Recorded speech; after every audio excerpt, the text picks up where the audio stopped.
Danes si bomo pogledali nekaj res osupljivega. Gre za vizijo kampusa, ki bi združil svet iger z najbolj napredno tehnologijo, kar si jo lahko zamislimo. In pazite, ne govorimo samo o nekem konceptu ali ideji, govorimo o predlogu za čisto pravi fizični svet, narejen posebej za tiste, ki resnično živijo in dihajo za igre. In to je v bistvu osrednja misel, ki poganja čisto vse. Ne gre samo za to, da bi se igrale igre, sploh ne.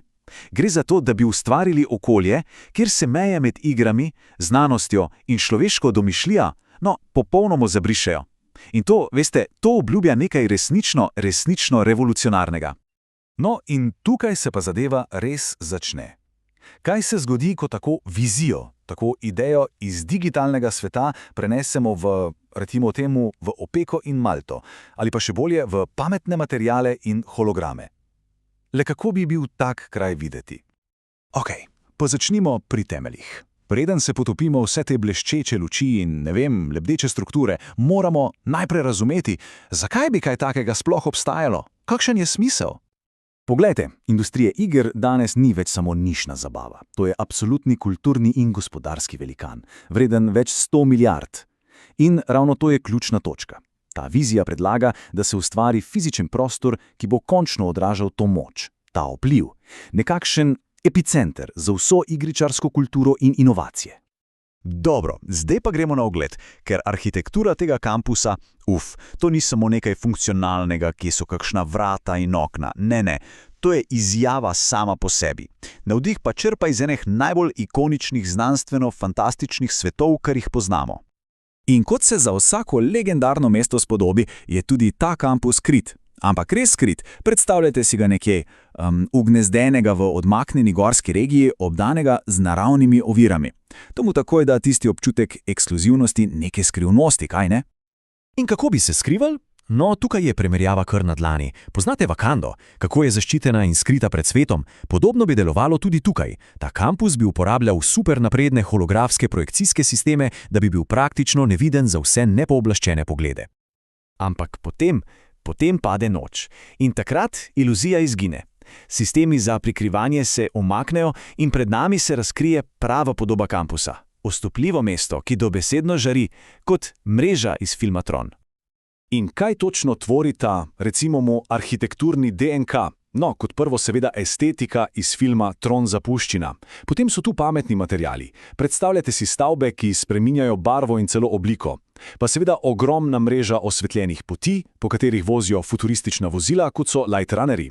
In za piko na i, vse skupaj je prežeto z optimizmom in vizijo prihodnosti iz Disneyjevega Tomorrowlanda. Res neverjetna mešanica.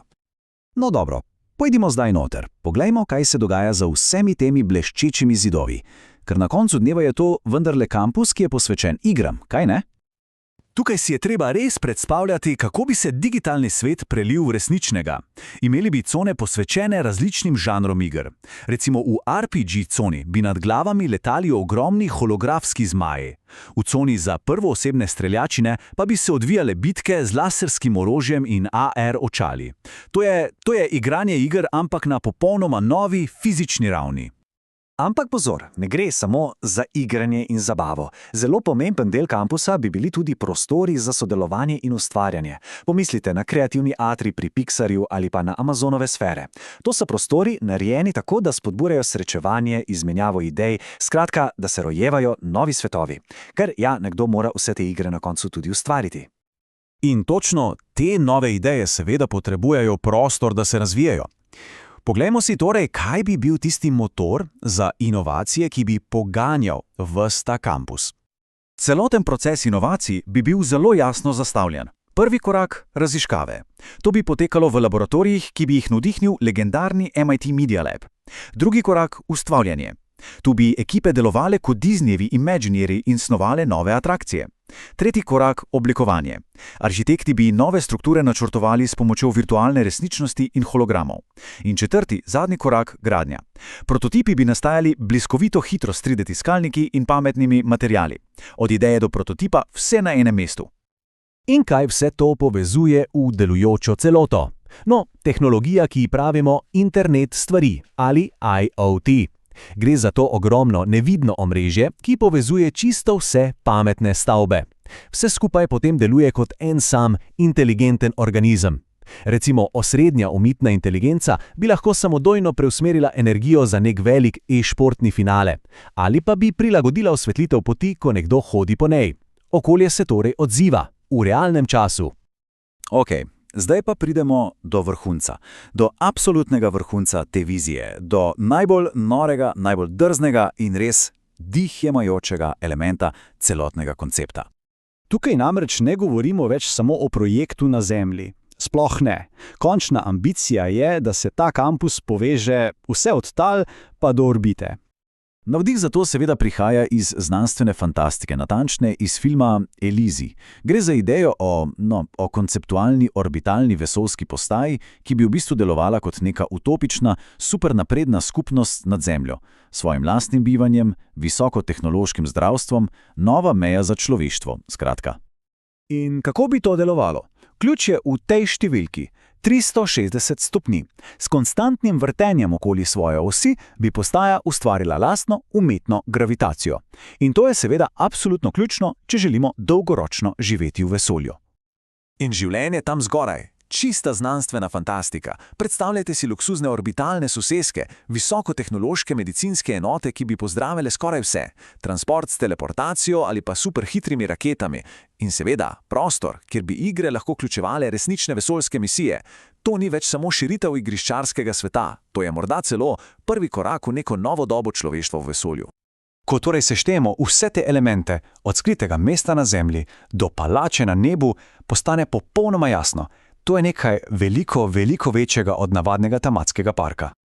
In s tem se vrnemo nazaj na začetek, k tisti osrednji misli, vizija prihodnosti, kjer se igre, znanost in človeška domišljija združijo.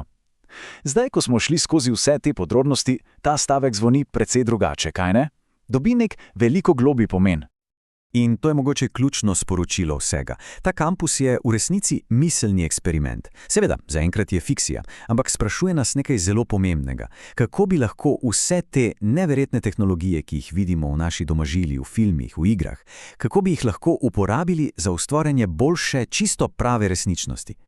In s tem vprašanjem tudi zaključimo tole našo predstavitev.